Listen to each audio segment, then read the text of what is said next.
Primeape into Ampharos, a pretty good matchup, especially if you can land the nuke, and we are not baiting. Does the opponent respect the damage?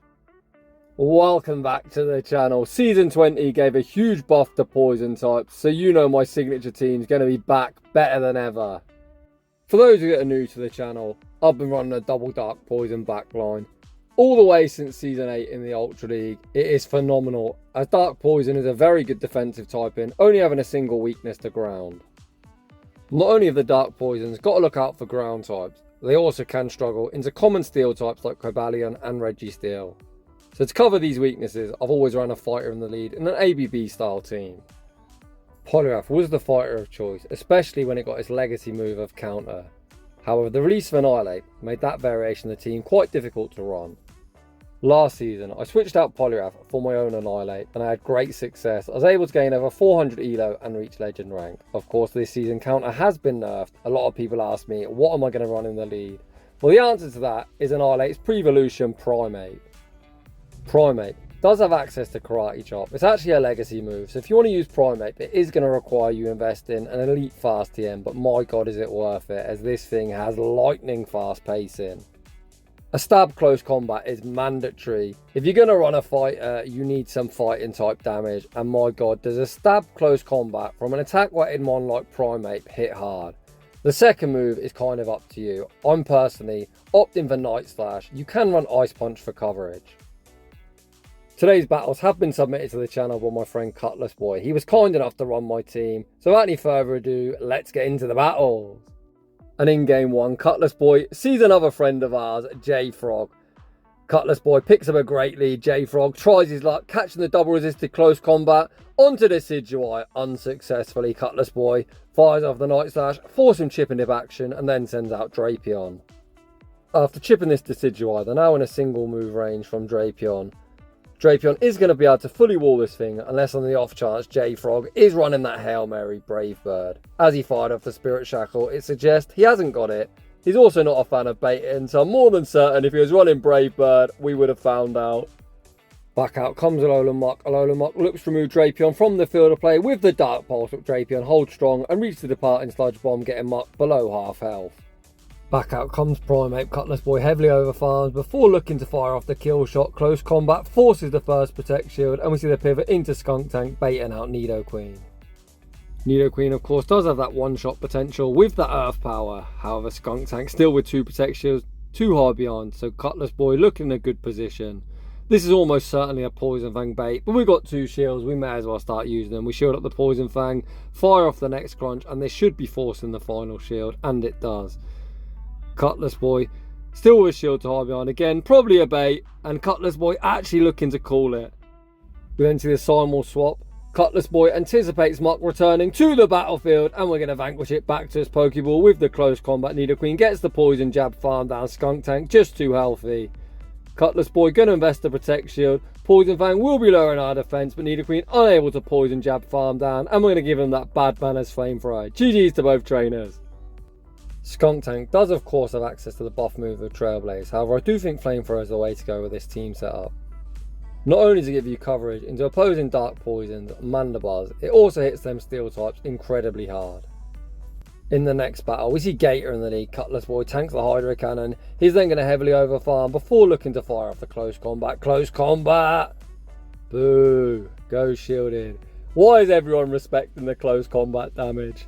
We then see the pivot into Drapion. Drapion going to be able to tank 1 Hydro Cannon. You can see Cutlassboy's Drapion evidently a lot better than mine. Mine's a Hundo and does not tank a Hydro Cannon particularly well. Cutlassboy shields at the next Hydro Cannon before returning fire with a Crunch. Crunch won't quite be lethal, but will leave him low. The opponent recognising they're going to get farmed down, so pivot out into Poliwrath. Again, you'll notice we're opting for Sludge Bomb over Aqua Tail. Last season, in particular, this matchup was one of the main reasons you wanted Sludge Bomb. However, I still think Sludge Bomb's preferred, because you're going to beat Virizion. Who wants to run a poison type that gets clapped by Virizion? Yeah, not me. You can actually lose to Charmers as well if you're on an Aqua Tail, because a non-stop Aqua Tail doesn't do too much.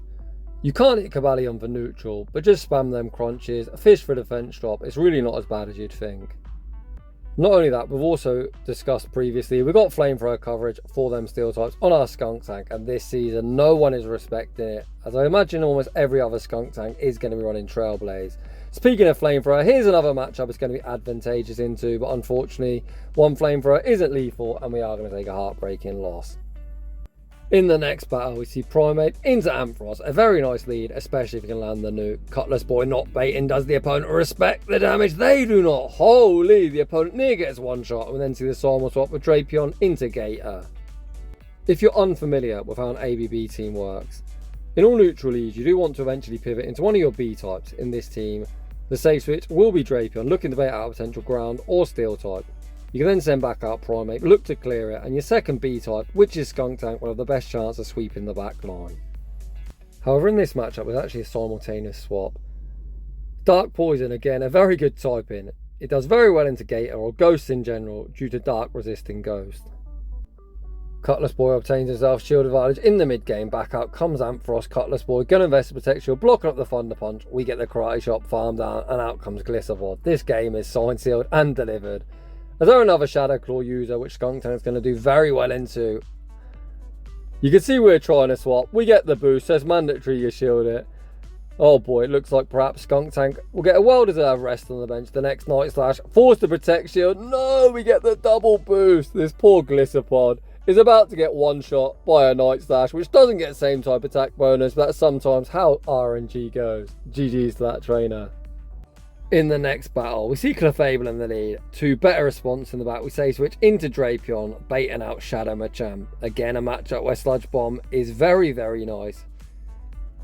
Come on, trainer, this is just an Aquatel. Hopefully this goes unshielded. Oh, look at the damage. That's it. Debate over. Sludge Bomb, evidently the best move. Speaking of which, here's another matchup you're going to want Sludge Bomb for. Drapion, as always, putting in so much work. Bearing in mind we had Primeape into Clefable, Drapion has absolutely flipped this matchup on its head, as Clefable now finds itself switch locked against our oppressive Poison Jab user. The opponent able to get themselves back in the game, sneaking the Moonblast through two Protect Shields. Cutlassboy now shields up the Swift. Can we jab farm down? Not quite. Cutlassboy farms up, throws the Crunch on the charge attack priority. Crunch goes unshielded. I agree with this play. I'd just fish for the debuff, firing off one further Crunch. The opponent's kind of obliged to start shielding. Out comes Primeape. And we now find ourselves in the bait game. Cutlassboy calls the bait. Of course, the opponent does have access to Brave Bird, but Cutlassboy shows huge cojones, calls the bait. He fires off the Night Slash, forcing the Protect Shield, then able to reach the close combat. Who was worried? Evidently not Cutlassboy, and we emerge victorious. GG's, and thanks for playing. In the next battle, the tough leads continue with another pesky Charmer. We're going to utilise the Drapion safe switch, and we bait out Gator, which is by no means a bad matchup whatsoever. The opponent hasn't actually done enough charm damage to put us into one move range either, so Cutlassboy should at least force himself a shield advantage here in the mid game. Drapion and Gator actually pace at the same speed. It's going to take 10 turns to Crunch and Hydro Cannon respectively, so we could actually make a play for switch here, and that looks like what Cutlassboy is opting to do. Let's see how hard the opponent is going to fight for switch advantage. Drapion going to go straight for the next Crunch, which will either force the final shield or the knockout. The opponent just plays out the one shield and then send out their own Drapion. That looks like a CMP tie as well, which will be best case scenario. Crunch goes unshielded and the opponent dumps energy. This is perfect. We can just align our Primeape here onto the Drapion, and of course Skuntank is going to align with that pesky Charmer. It looks like the opposing Drapion also running Sludge Bomb, but as they're not a shadow, it's not going to do all that much damage. Primeape tanks the damage, the opponent then pivots back out into Ninetales, and high Ninetales meet your worst nightmare. The opponent sees Skuntank, evidently quit the match, probably uninstall the game, and that is going to be all she wrote. This battle and the previous battle have been two prime examples of why I've always loved this team. Not only does Primeape cover the backline's weaknesses, Primeape of course going to be weak to Psychic and Fairy types, as well as Flyers to be fair, but the Dark Poison types cover them vulnerabilities very well, outside of stuff like Gliscor, which is a big core breaker, however has been nerfed this season and now going to be a lot less prevalent. In the next battle, we see a Steelix lead. The opponent doesn't want that work. Say switch into Giratina, and here comes Drapion. This is such a dominant matchup for our Scorpion. The opponent is going to get knocked out by two Crunches, and Drapion can tank multiple Dragon Claws. How I always play this matchup is I play a fun little game called You Shield, I Shield. Because 2 crunches knock them out. You can always force the opponent to shield before you do. You can just match. Always look to maximise energy in front of CMP as Cutlassboy does. The opponent just played the 0 shield, send back out Steelix, and Drapion still not done, fires off the first crunch, fishing for the defense drop, which we don't get. But Drapion going to reach 1 further crunch that is going to get this very annoying Steel Snake below half health. Steelix not actually all that bad into fighters, especially pure fighters. They have got access to Psychic Fangs, but you can see they're not a Psychic type, and that Psychic Fangs doesn't do much whatsoever. Cutlassboy tanks the first, farms up, throws a Night Slash on the CMP side. Night Slash isn't quite lethal. Looks like Cutlassboy gonna look to shield the next Psychic Fang and commit to a Karate Chop farm down. The opponent not wanting to get farmed down, send out Clefable, and here comes Skuntank once again to oppressively poison jab this thing down. The opponent makes a misplay in my opinion, not building up to the Moonblast and just going straight for the Swift. Swift, a very underwhelming move from Clefable, especially in the Ultra League. It's like the opponent read my mind this time. They do build up to the Moonblast, but Cutlassboy fired off the crunch on the CMP side, getting the defense drop. Clefable rapidly running out of HP, unable to reach a Moonblast. Switch timer pops up, the opponent attempts to snipe with Steelix. Cutlassboy shows cat-like reflexes, sends back out Primeape, fires off the Night Slash, secures the knockout. Back out comes Clefable. Can they fail and farm us down? Cutlassboy fires off the next Night Slash, forcing the opponent's final Protect Shield. Primeape holds strong, reaches 1 further Night Slash, and that's going to be all she wrote. Primeape using Karate Chop, that spammy almost took away my ability to speak. In the next battle, we see Muck. Pretty good lead, we just got to be mindful. The last opponent did try and catch, and this opponent goes for exactly the same tactic. Cutlassboy like nah, and sends out Drapion. Last season in this situation, I'd always say switch Skuntank, just the oppressive poison jab damage, but you can already see these buff poison things are no joke.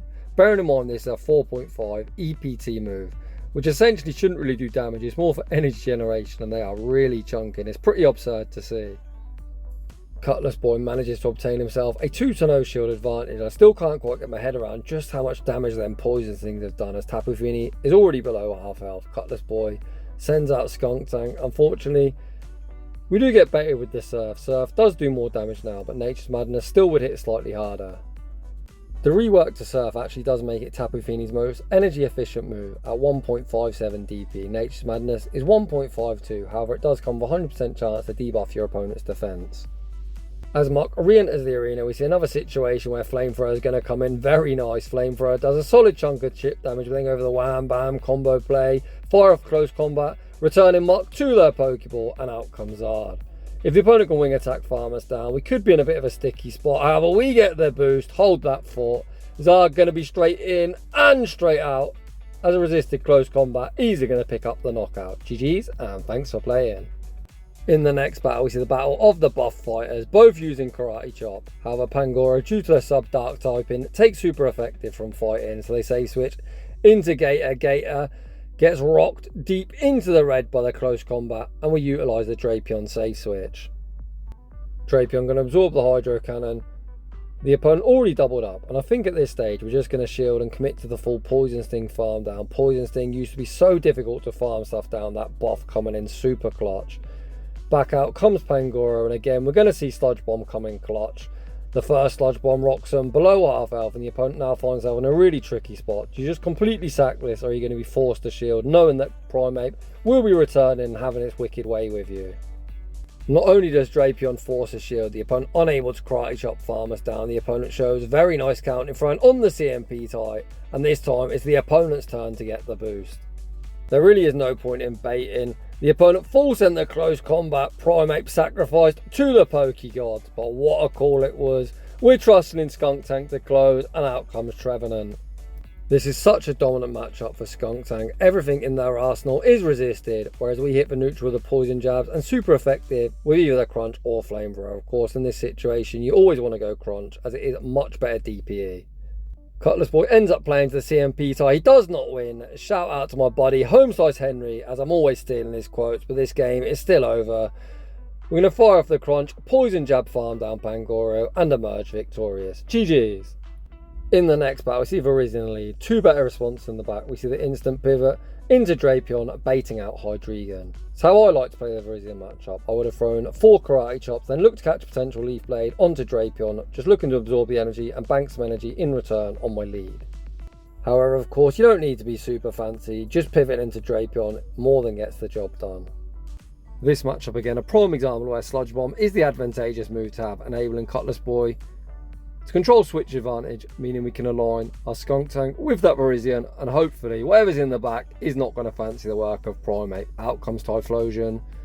We're only going to reach one move here, so I probably would have thrown the Crunch, fishing for the debuff, but of course Sludge Bomb would do more damage, and of course the opponent has the ability to switch out. Typhlosion farms up to the Blast Burn, we're going to respect it with a Protect Shield, and the opponent certainly was not baiting. Then pivot back out into Virizion. Primeape gonna fire off the close combat, looking to land some heavy neutral damage or force the shield. The opponent opt not to invest that Protect Shield, and here comes Skuntank. At this point, Cutlassboy just needs to commit to the full jab farm down, and as long as we can pressure the final shield off that Typhlosion, believe it or not, Typhlosion is going to be winning, or losing I should say, CMP, and it's not even close. Primeape with like a 183 attack compared to Typhlosion's 172. Cutlassboy does force the final Protect Shield, and that is going to seal the opponent's fate. They're probably spamming that Blast Burn, thinking they're going to win. Nah. Primeape's like, your attack stat isn't as good as mine. We fire off the close combat and emerge victorious. GG's, and thanks for playing. Heading into the next battle, we see a fantastic lead. The opponent safe switches into what else other than Gator, as this thing is so bloody common. Primeape fires up the close combat, rocking him down to around a third health, and I love this pivot into the Skunk. We can tank one move, hopefully jab down before the next one, and then that Cabalion's going to have little respect for the flamethrower as no one's running it. Oh man, that's a bit rough. The opponent just about reached another Hydro Cannon. However, does this opponent know about the flamethrower? Because if they don't know, they're about to find out. Flamethrower rocks them below half health, and the opponent's going to instantly throw their energy. It looks like the opponent is committing to just two shield, and whatever's in the back, we send out Primeape. The opponent pivots into Clefable, and here comes Drapion. It's kind of unfortunate we don't have the Poison Jabber aligned here, but Drapion's still going to do fine, although not down a Protect Shield. Cutlassboy looks to call the bait. The opponent lands the Moonblast, which means they can now go straight Swift, and this is going to get somewhat dicey. I'm a big fan of Cutlassboy just going straight Sludge Bomb here, looking to punish a potential no shield. Cutlassboy is going to force the final Protect Shield with the next Sludge Bomb, which he throws at very good timing on the charge attack priority. Hopefully these buff poison stings have put this thing into close combat range. We know Cobalion is still around, but it is fairly low. Swift does secure the knockout. We send back out Primeape. The opponent looks to go for the Swift. Swift certainly won't knock out, but potentially will put us into Sacred Sword range. So Cutlassboy is going to have to be careful with his energy management. He farms up to the double close combat. One will be removing Cobalion from the field of play. Is this resisted close combat enough to knock out? Let's go Primeape, let's go buddy. No, the opponent survive at minimal HP, get the Fairy Wind farm down, and we're going to take a heartbreaking loss. And that is just about going to wrap things up for today's showcase. Huge shout out to my good friend and moderator on my Discord, Cutlassboy, for sending us the battle submission. If you've been around the channel for a while, you know I love this double dark poison, and this season I actually said Primeape is going to be the lead of choice. And some fun news, if you haven't seen yet, the shadow version of Mankey is actually being released, I believe on October the 8th. So when you're going to see me feature this team, it's going to be the full shadow edition, so look forward to that. These battles were shoutcasts like 4 in the morning, so if I've been stumbling my words, it's probably because I'm very tired. However, if you're enjoying the content, smash that like button. If you're new, consider subscribing if you like your battles featured on my channel. A link to a battle submission form is down below. And as always, a huge thank you to everyone for watching, and I'll see you all in the next one.